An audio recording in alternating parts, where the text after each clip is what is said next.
السلام علیکم ناظرین، یہاں پر آپ کو تازہ ترین خبر سے آگاہ کرتے چلیں کہ امریکی صدر کا قوم سے خطاب۔ افغانستان کے بعد اب امریکہ کو کن ممالک سے خطرات ہیں؟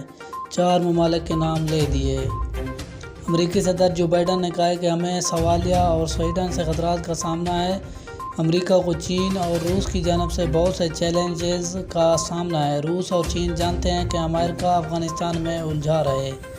امریکی قوم سے خطاب کرتے ہوئے ان کا کہنا تھا کہ افغانستان میں ہم نے ISIS کی کمر توڑ دی، 30,000 افغان فوجی کو 20 سال تک تربیت دی۔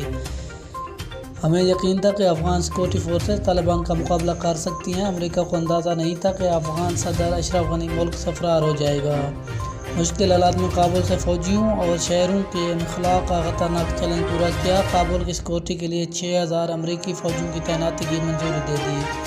انخلاء کو کامیاب بنانے پر فورسز اور سفارتی عملے کا شکر گزار ہوں۔ 100 سے 200 امریکی باشندے اب بھی افغانستان میں موجود ہیں۔ داعش کے حملے میں ہلاک ہونے والے 13 امریکی فوجیوں کا کوئی نعم البدل نہیں۔ طالبان کے ساتھ مل کر کام کرنے کا فیصلہ قبل از وقت ہوگا۔ افغانستان سے جو بھی جانا چاہے اسے اجازت ہو۔